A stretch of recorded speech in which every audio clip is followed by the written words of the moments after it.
अगर कोई व्यक्ति आपसे कहे मैं तुम्हें धोखा देने वाला हूं, तो क्या आप उस पर भरोसा करेंगे? बिल्कुल नहीं। यही कारण है कि असली मैनिपुलेटर्स कभी अपने इरादे जाहिर नहीं करते। वे हमला नहीं करते, वे प्रवेश करते हैं। वे जोर नहीं लगाते, वे विश्वास बनाते हैं और फिर उसी विश्वास को हथियार बना लेते हैं। कल्पना कीजिए, एक नया कर्मचारी किसी कंपनी में आता है। वो बेहद विनम्र है, हर किसी की मदद करता है, सबकी तारीफ करता है, सबके साथ चाय पीता है। कुछ ही महीनों में वो सभी का पसंदीदा बन जाता है। अब लोग उसे अपने निजी संघर्ष बताते हैं, ऑफिस की राजनीति बताते हैं, अपने मैनेजर के बारे में राय बताते हैं और धीरे धीरे उसके पास हर व्यक्ति की मानसिक फाइल तैयार हो जाती है।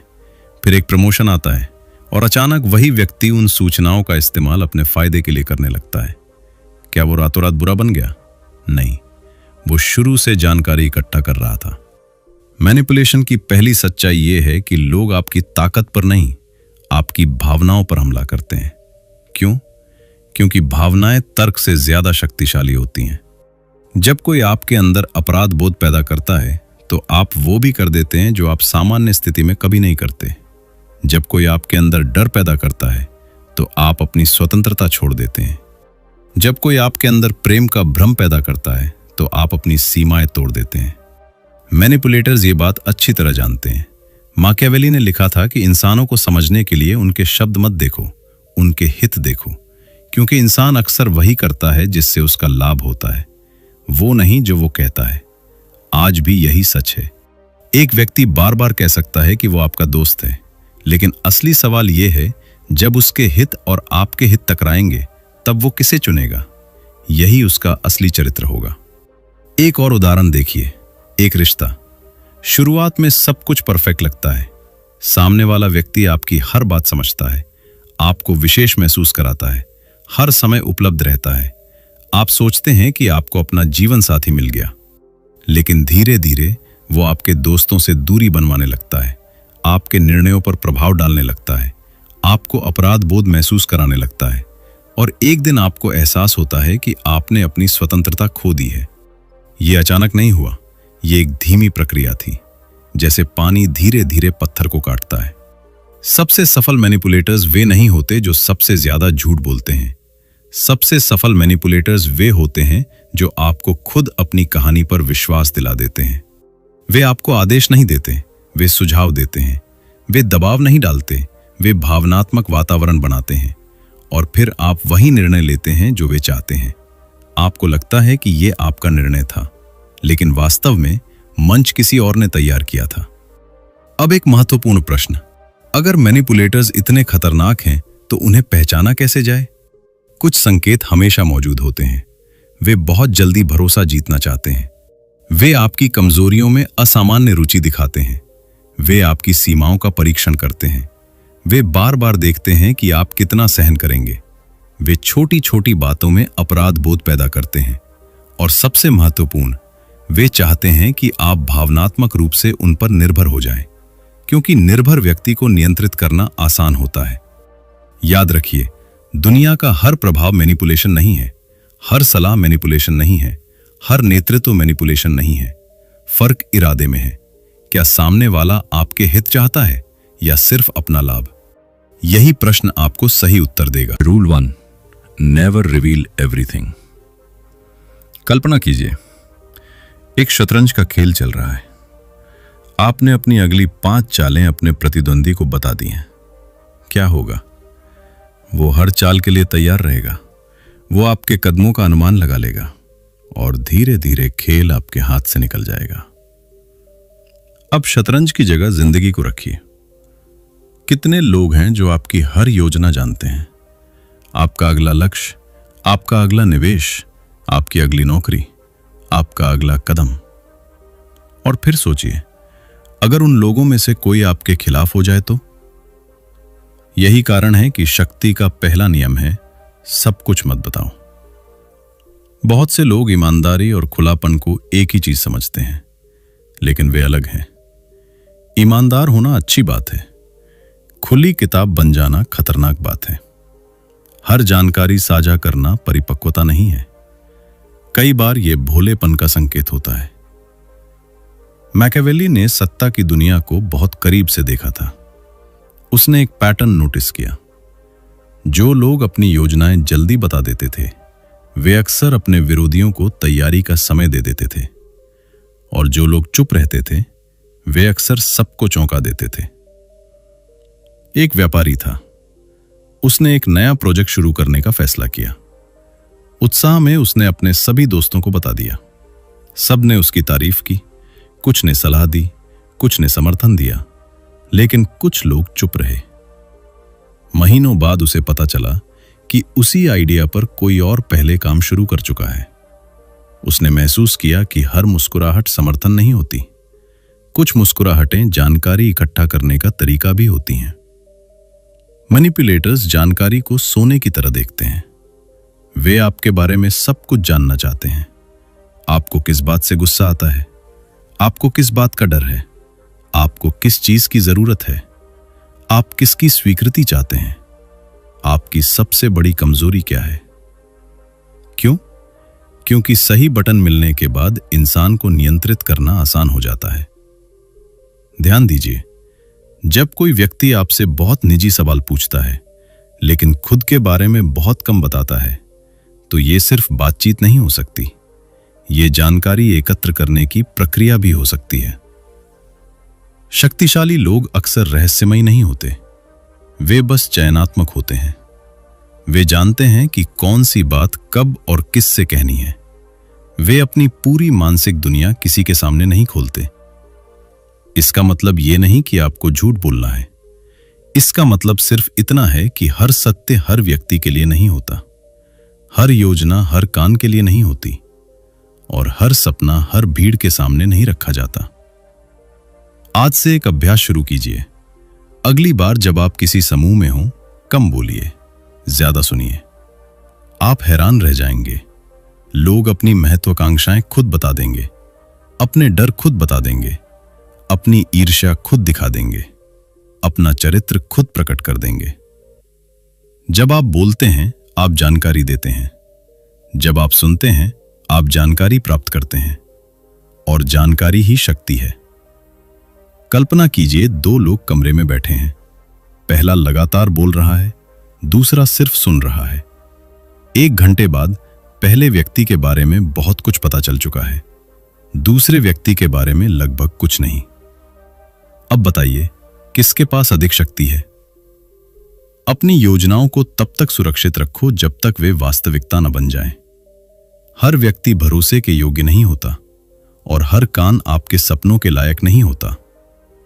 याद रखो, रहस्य कमजोरी नहीं, रणनीतिक शक्ति है। Rule 2, control your emotions.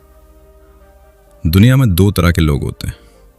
पहले वे जो अपनी भावनाओं को नियंत्रित करते हैं, दूसरे वे जिनकी भावनाएं उन्हें नियंत्रित करती हैं। मैनिपुलेटर्स हमेशा दूसरी श्रेणी के लोगों की तलाश करते हैं, क्योंकि भावनात्मक व्यक्ति अनुमानित होता है, और अनुमानित व्यक्ति को नियंत्रित करना आसान होता है। कल्पना कीजिए, कोई आपको अपमानित करता है। आप तुरंत प्रतिक्रिया देते हैं, गुस्सा करते हैं, चिल्लाते हैं, अपना संतुलन खो देते हैं। उस क्षण आपको लगता है कि आप मजबूत हैं, लेकिन वास्तव में आपने अपनी शक्ति दूसरे व्यक्ति को दे दी, क्योंकि अब वो जान चुका है कि कौन सा बटन दबाने से आप नियंत्रण खो देते हैं। गुस्सा मैनिपुलेटर्स का पसंदीदा हथियार है। वे जानते हैं कि गुस्से में इंसान सोचता कम है, प्रतिक्रिया ज्यादा देता है। वे जानबूझकर आपको उकसाते हैं, आपको छोटा महसूस कराते हैं, आपके अहंकार को चोट पहुंचाते हैं, और फिर आपकी प्रतिक्रिया को आपके खिलाफ इस्तेमाल करते हैं। एक कार्यालय में 2 कर्मचारी थे। एक शांत था, दूसरा जल्दी गुस्सा हो जाता था। कुछ लोगों ने यह बात नोटिस कर ली। वे छोटी छोटी बातें करके उसे भड़काने लगे। हर बार वो विस्फोट कर देता। धीरे धीरे उसकी छवि खराब होने लगी, और अंत में प्रमोशन किसी और को मिल गया। समस्या उसकी क्षमता नहीं थी, समस्या उसका भावनात्मक नियंत्रण था। अब बात करते हैं अपराध बोध की। यह मैनिपुलेटर्स का दूसरा पसंदीदा हथियार है। वे आपको यह महसूस कराते हैं कि आप स्वार्थी हैं, आप गलत हैं, आप पर्याप्त नहीं हैं, और फिर आप उनकी इच्छाओं के अनुसार व्यवहार करने लगते हैं। क्या आपने कभी किसी को कहते सुना है, मैंने तुम्हारे लिए इतना कुछ किया और तुम मेरे लिए यह भी नहीं कर सकते? सुनने में यह सामान्य लगता है, लेकिन कई बार यह भावनात्मक दबाव होता है, एक अदृश्य रस्सी जो आपकी स्वतंत्रता को बांध रही होती है। डर सबसे पुराना नियंत्रण तंत्र है। राजाओं ने इसका इस्तेमाल किया, तानाशाहों ने इसका इस्तेमाल किया, और आज भी बहुत से लोग इसका इस्तेमाल करते हैं। वे आपको डराते हैं कि अगर आपने उनकी बात नहीं मानी तो कुछ बुरा हो जाएगा, आप अकेले रह जाओगे, आप असफल हो जाओगे, आप सब कुछ खो दोगे। लेकिन एक दिलचस्प बात है, अधिकांश डर वास्तविकता में नहीं, कल्पना में पैदा होते हैं, और मैनिपुलेटर्स इसी कल्पना का उपयोग करते हैं। जब भी कोई आपको भावनात्मक रूप से उकसाए, तुरंत प्रतिक्रिया मत दीजिए। अपने मन में 3 प्रश्न पूछिए। पहला, मैं अभी क्या महसूस कर रहा हूं? दूसरा, यह भावना मुझे क्या करने के लिए मजबूर कर रही है? तीसरा, क्या यही प्रतिक्रिया मेरे हित में है? सिर्फ ये 3 प्रश्न आपकी जिंदगी बदल सकते हैं। याद रखिए, भावनाएं दुश्मन नहीं हैं, वे संकेत हैं।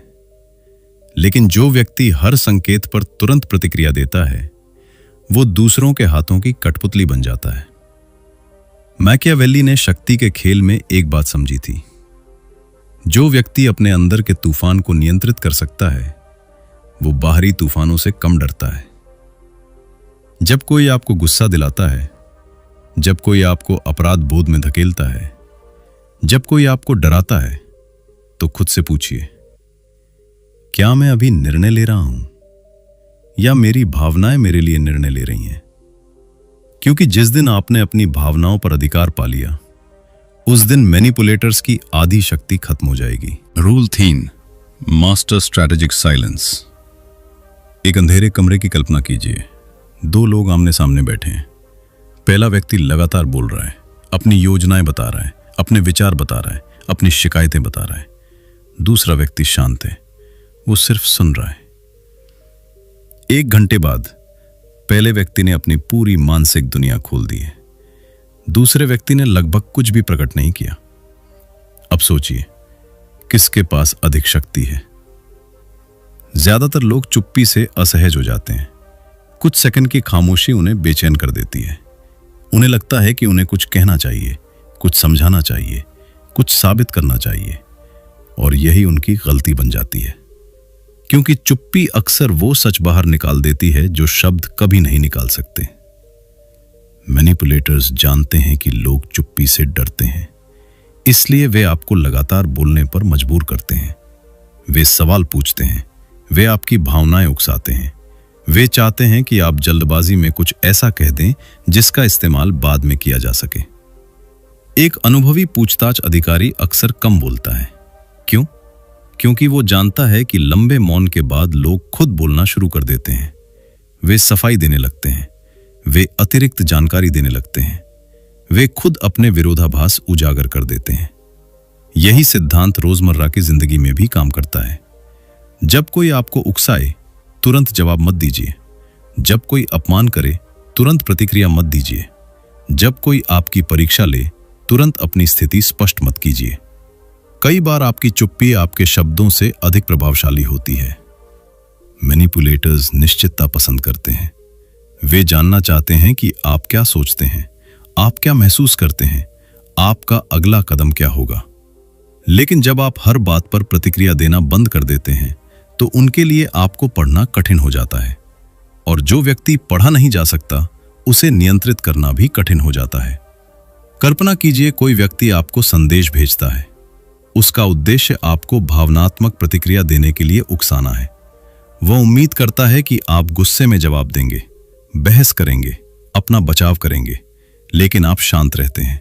आप सोचते हैं, समय लेते हैं, और फिर केवल उतना ही जवाब देते हैं जितना आवश्यक है। उस क्षण खेल बदल जाता है, क्योंकि आपने प्रतिक्रिया नहीं दी, आपने निर्णय लिया। ध्यान रहे, रणनीतिक चुप्पी का मतलब डरना नहीं है, इसका मतलब है अपनी ऊर्जा पर नियंत्रण रखना। कमजोर व्यक्ति इसलिए चुप रहता है क्योंकि वह बोलने से डरता है। शक्तिशाली व्यक्ति इसलिए चुप रहता है क्योंकि वह जानता है कि हर बात का जवाब देना आवश्यक नहीं। शेर जंगल का राजा इसलिए नहीं है क्योंकि वह सबसे ज्यादा दहाड़ता है। वह राजा इसलिए है क्योंकि उसे हर पल अपनी शक्ति साबित करने की जरूरत नहीं पड़ती। हर बहस में जीतना जरूरी नहीं, हर आरोप का जवाब देना जरूरी नहीं, हर व्यक्ति को स्पष्टीकरण देना जरूरी नहीं। कभी कभी सबसे शक्तिशाली उत्तर कोई उत्तर नहीं होता। याद रखो, जो व्यक्ति अपनी जीभ को नियंत्रित नहीं कर सकता वह अपनी जिंदगी को भी नियंत्रित नहीं कर सकता। Rule 4, recognise hidden agendas. दुनिया में बहुत कम लोग आपको सीधे नुकसान पहुंचाने की कोशिश करेंगे, लेकिन बहुत से लोग अपने हितों को आपके हितों से ऊपर रखेंगे। यही मानव स्वभाव है और यहीं से हिडन एजेंडाज की शुरुआत होती है। हर व्यक्ति कुछ चाहता है, सम्मान, पैसा, प्रभाव, सुरक्षा, प्यार, स्थिति। यह स्वाभाविक है। समस्या तब शुरू होती है जब कोई व्यक्ति अपने लक्ष्य तक पहुंचने के लिए आपका उपयोग करना शुरू कर देता है। एक नकली दोस्त आपको नुकसान पहुंचाने के लिए हमेशा हमला नहीं करेगा। वो आपकी सफलता पर मुस्कुराएगा, बधाई देगा, तारीफ करेगा, लेकिन अंदर ही अंदर तुलना करेगा, ईर्ष्या करेगा और सही अवसर का इंतजार करेगा। ध्यान दीजिए, जब आप असफल होते हैं तो कुछ लोग बहुत सहानुभूति दिखाते हैं, लेकिन जब आप सफल होते हैं तो उनका व्यवहार बदल जाता है। क्यों? क्योंकि आपकी सफलता उनके अंदर छिपी असुरक्षाओं को उजागर कर देती है। फेक फ्रेंड्स अक्सर 3 काम करते हैं। वे आपकी कमजोरियां जानना चाहते हैं, वे आपकी उपलब्धियों को कम करके दिखाते हैं और वे आपकी अनुपस्थिति में आपकी छवि को नुकसान पहुंचाते हैं। कार्यालय शक्ति का खेल है। कुछ लोग काम से आगे बढ़ते हैं, कुछ लोग राजनीति से और कुछ लोग दोनों से। एक विषाक्त सहकर्मी कभी सीधे विरोध नहीं करेगा। वो जानकारी रोकेगा, आपकी गलतियों को बढ़ा चढ़ाकर बताएगा, आपकी उपलब्धियों का श्रेय बांटने की कोशिश करेगा और जरूरत पड़ने पर खुद को निर्दोष साबित कर देगा। उसका लक्ष्य आपको हराना नहीं होता, उसका लक्ष्य खुद को ऊपर उठाना होता है। और अगर उसके लिए आपको नीचे गिराना पड़े तो वो ऐसा करेगा। रिश्तों में मैनिपुलेशन सबसे खतरनाक रूप ले सकता है, क्योंकि यहां हथियार तर्क नहीं, भावनाएं होती हैं। एक व्यक्ति जो वास्तव में आपसे प्रेम करता है वो आपकी स्वतंत्रता का सम्मान करेगा, लेकिन एक मैनिपुलेटर आपकी स्वतंत्रता को खतरा समझेगा। वो चाहेगा कि आप सिर्फ उसी पर निर्भर रहें। धीरे धीरे वो आपके दोस्तों से दूरी बनवाएगा, आपके फैसलों पर सवाल उठाएगा, आपके आत्मविश्वास को कमजोर करेगा और फिर आपको यह विश्वास दिलाएगा कि उसके बिना आप कुछ नहीं हैं। यही भावनात्मक कैद है और सबसे खतरनाक बात यह है कि बहुत से लोग इसे प्रेम समझ लेते हैं। शक्ति का खेल हर जगह मौजूद है, परिवार में, दोस्ती में, कार्यालय में, राजनीति में, व्यापार में। कुछ लोग शक्ति को जिम्मेदारी की तरह इस्तेमाल करते हैं, कुछ लोग नियंत्रण की तरह। मैनिपुलेटर्स दूसरी श्रेणी में आते हैं। उन्हें बराबरी पसंद नहीं, उन्हें नियंत्रण पसंद है। इसलिए अगली बार जब कोई व्यक्ति बार बार आपको छोटा महसूस कराए, आपके आत्मविश्वास को कमजोर करे, आपको लगातार अपराध बोध में रखे, तो खुद से पूछिए, क्या यह संबंध सहयोग पर आधारित है या नियंत्रण पर? जब भी किसी व्यक्ति को समझना हो, उसके शब्द मत देखिए, उसके लाभ देखिए। खुद से 3 प्रश्न पूछिए, उसे इससे क्या फायदा हो रहा है? अगर मैं मना कर दूं तो उसका व्यवहार कैसा होगा? क्या उसका सम्मान केवल तब तक है जब तक मैं उसकी इच्छा पूरी करता हूं? इन 3 प्रश्नों के उत्तर अक्सर वो सच बता देते हैं जिसे शब्द छिपा लेते हैं। हर मुस्कान मित्रता नहीं होती, हर सलाह सद्भावना नहीं होती, हर संबंध प्रेम नहीं होता और हर सहयोग निस्वार्थ नहीं होता। दुनिया को संदेह की नजर से मत देखो, लेकिन आंखें बंद करके भी मत देखो, क्योंकि जो व्यक्ति छिपे हुए इरादों को पहचानना सीख जाता है वो बहुत कम बार इस्तेमाल किया जाता है। Rule 5, stop seeking validation. एक बच्चे की कल्पना कीजिए। वो चित्र बनाता है, फिर तुरंत अपने माता पिता की ओर देखता है। उसे जानना है, क्या ये अच्छा है? क्या मैं अच्छा हूं? क्या मैं योग्य हूं? ये स्वाभाविक है। हर इंसान स्वीकृति चाहता है। हम सामाजिक प्राणी हैं। हम जुड़ना चाहते हैं, स्वीकार किया जाना चाहते हैं। लेकिन यही स्वाभाविक आवश्यकता कई लोगों की सबसे बड़ी कमजोरी बन जाती है। मैनिपुलेटर्स एक बात बहुत अच्छी तरह समझते हैं। हर इंसान के अंदर एक अदृश्य भूख होती है, सराहे जाने की भूख, महत्वपूर्ण महसूस करने की भूख, स्वीकृति पाने की भूख। और जो व्यक्ति इस भूख को नियंत्रित कर लेता है, वो अक्सर इंसान को भी नियंत्रित कर लेता है। सोचिए, कितने लोग सिर्फ इसलिए हां कहते हैं क्योंकि उन्हें ना कहने पर दूसरों के नाराज होने का डर होता है। कितने लोग ऐसे रिश्तों में फंसे रहते हैं जहां उन्हें सम्मान नहीं मिलता। कितने लोग ऐसे काम करते हैं जिन्हें वे नफरत करते हैं। क्यों? क्योंकि वे अस्वीकृति से डरते हैं। यही अप्रूवल एडिक्शन है, एक मानसिक कैद, जहां आपका आत्मसम्मान आपके अंदर नहीं, दूसरों के हाथों में होता है। हर किसी को खुश करने की कोशिश करने वाला व्यक्ति अंत में सबसे ज्यादा इस्तेमाल किया जाता है, क्योंकि वो सीमा नहीं बनाता, वो विरोध नहीं करता, वो मना नहीं करता, वो संघर्ष से बचता है। और मैनिपुलेटर्स ऐसे लोगों को तुरंत पहचान लेते हैं। वे जानते हैं कि ये व्यक्ति अपनी शांति से ज्यादा अपनी छवि की रक्षा करेगा, इसलिए वे दबाव डालते हैं, भावनात्मक ब्लैकमेल करते हैं, अपराध बोध पैदा करते हैं और धीरे धीरे नियंत्रण स्थापित कर लेते हैं। बहुत से लोग अपनी वास्तविक पहचान नहीं जीते। वे वो जीवन जीते हैं जो दूसरों को पसंद आए। वे वो बोलते हैं जो भीड़ सुनना चाहती है। वे वो करते हैं जिससे आलोचना न हो। लेकिन इस प्रक्रिया में वे खुद को खो देते हैं। मैकियावेली ने शक्ति के बारे में एक कठोर सत्य समझा था। यदि आप हर किसी को खुश करने की कोशिश करेंगे, तो अंत में आप किसी को भी प्रभावित नहीं कर पाएंगे, क्योंकि निर्णय लेने के लिए कभी कभी असहमति स्वीकार करनी पड़ती है। एक व्यक्ति था जो हमेशा मदद करता था, हर अनुरोध स्वीकार करता था, हर काम अपने ऊपर ले लेता था।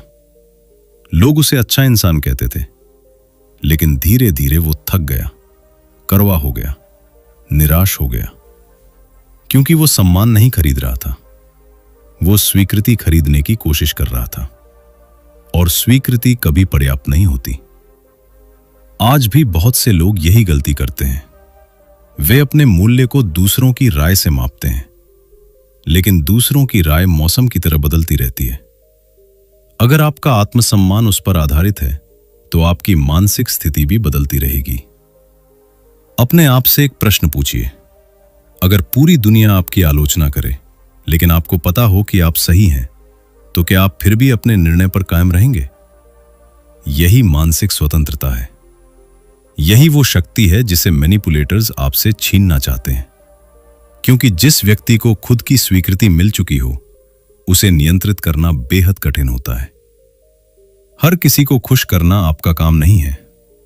हर किसी की स्वीकृति पाना आपकी जिम्मेदारी नहीं है, और हर आलोचना का उत्तर देना आवश्यक नहीं है। याद रखो, जब आपका आत्मसम्मान भीतर से आता है, तो बाहरी नियंत्रण कमजोर पड़ जाता है। Rule 6, use boundaries like weapons. दुनिया में बहुत से लोग इसलिए नहीं थकते क्योंकि वे कमजोर हैं। वे इसलिए थकते हैं क्योंकि वे हर किसी को अपने जीवन तक पहुंच दे देते हैं। हर किसी को समय, हर किसी को ऊर्जा, हर किसी को ध्यान, और फिर आश्चर्य करते हैं कि वे खाली क्यों महसूस करते हैं। सच्चाई ये है, सीमाएं दीवारें नहीं होती, सीमाएं दरवाजे होती हैं। वे तय करती हैं कि कौन अंदर आएगा और कौन बाहर रहेगा। मैनिपुलेटर सीमाओं से नफरत करते हैं। क्यों? क्योंकि सीमाएं नियंत्रण को रोकती हैं। जब आप कहते हैं, मैं ये नहीं कर सकता, मैं इससे सहमत नहीं हूं, मुझे ये स्वीकार नहीं है, तो आप सिर्फ शब्द नहीं बोल रहे होते, आप अपनी मानसिक संप्रभुता घोषित कर रहे होते हैं। ध्यान दीजिए, मैनिपुलेटर शुरुआत में बहुत छोटी सीमाओं का परीक्षण करते हैं।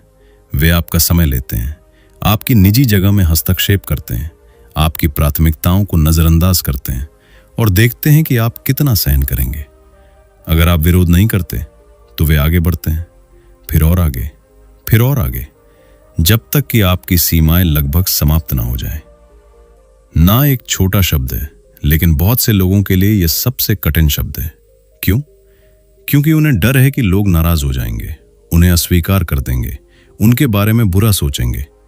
लेकिन एक कठोर सत्य सुनिए, जो व्यक्ति केवल तब तक आपका सम्मान करता है जब तक आप उसकी हर इच्छा पूरी करते हैं, वो वास्तव में आपका सम्मान करता ही नहीं। डिटैचमेंट का मतलब परवाह करना बंद करना नहीं है। इसका मतलब है अपनी मानसिक शांति को दूसरों के व्यवहार से अलग करना। अगर कोई आपकी आलोचना करता है तो तुरंत टूट मत जाइए।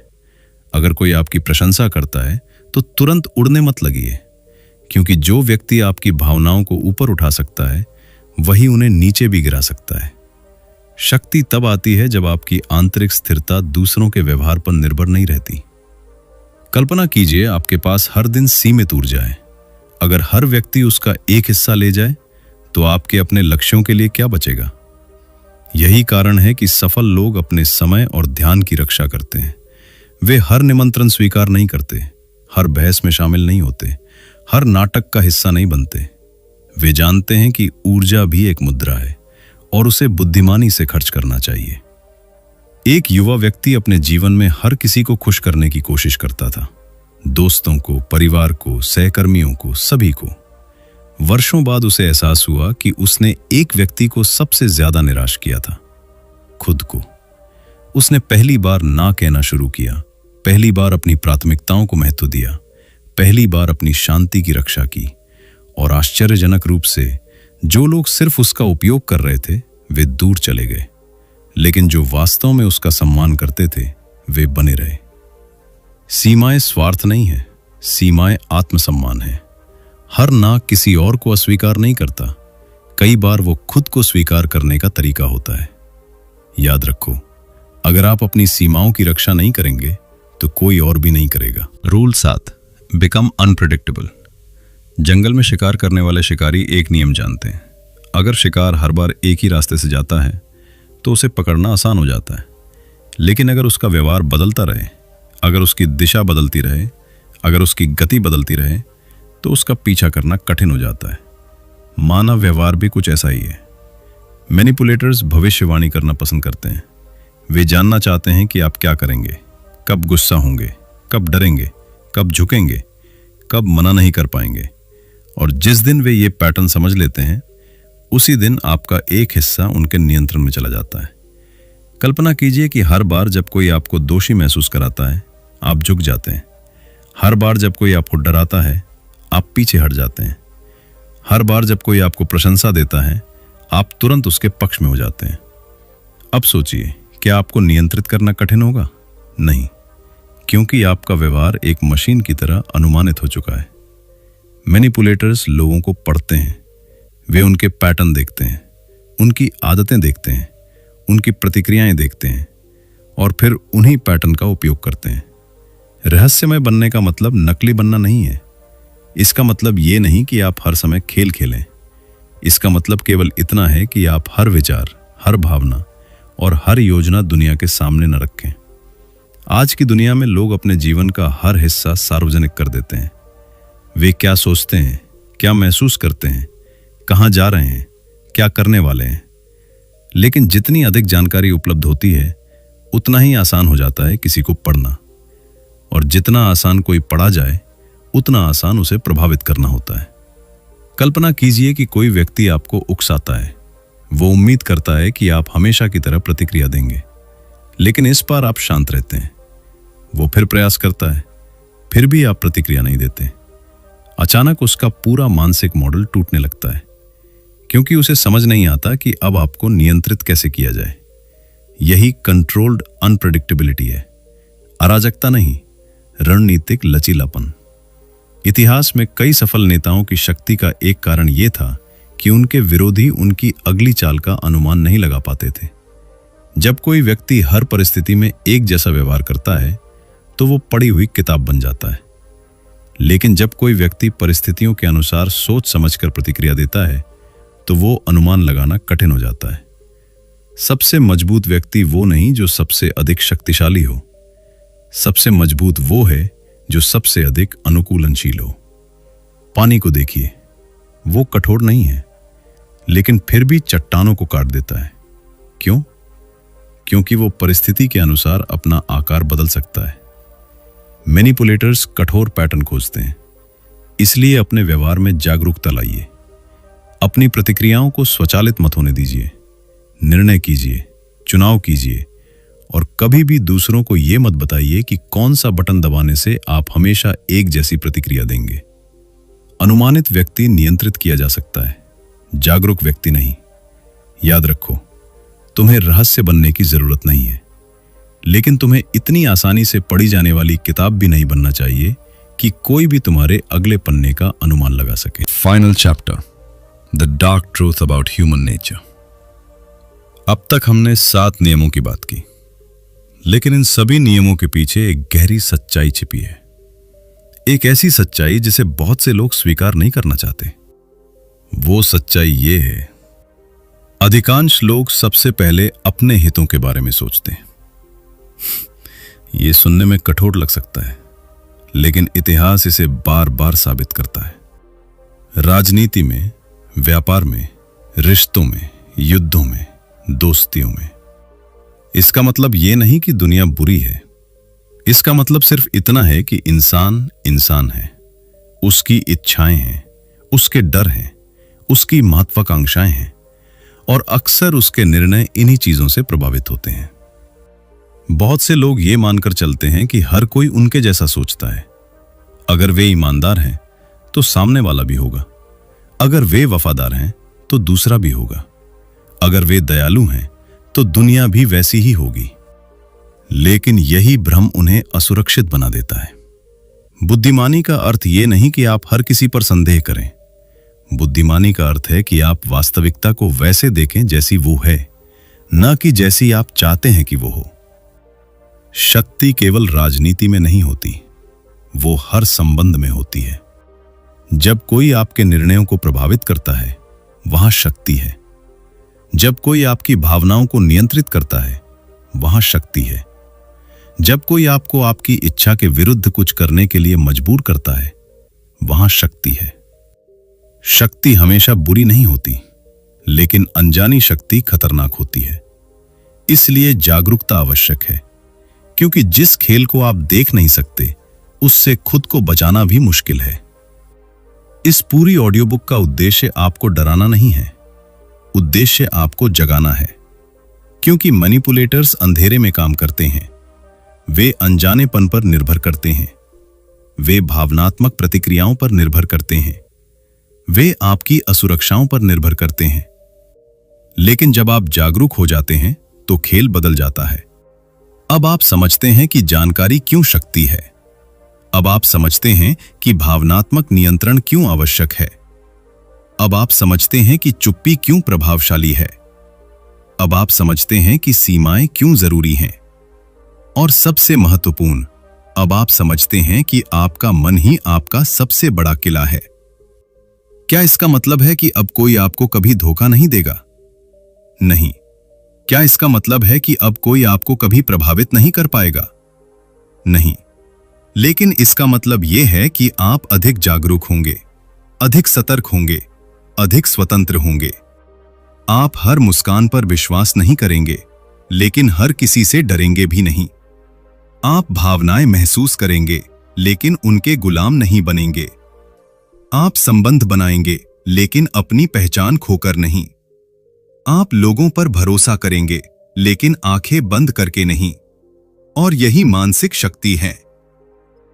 दुनिया में सबसे खतरनाक व्यक्ति वह नहीं है जिसके पास ताकत है। सबसे खतरनाक वह है जो आपकी सोच को नियंत्रित कर सकता है, जो आपके डर को नियंत्रित कर सकता है, जो आपकी भावनाओं को नियंत्रित कर सकता है। क्योंकि जिस क्षण कोई व्यक्ति आपके मन का मालिक बन जाता है, उसी क्षण वह आपके जीवन पर प्रभाव स्थापित कर देता है। लेकिन आज आपने एक अलग रास्ता चुना है, जागरूकता का रास्ता, समझ का रास्ता, मानसिक स्वतंत्रता का रास्ता। और याद रखिए, जो व्यक्ति स्वयं को समझ लेता है, उसे नियंत्रित करना दुनिया का सबसे कठिन काम बन जाता है।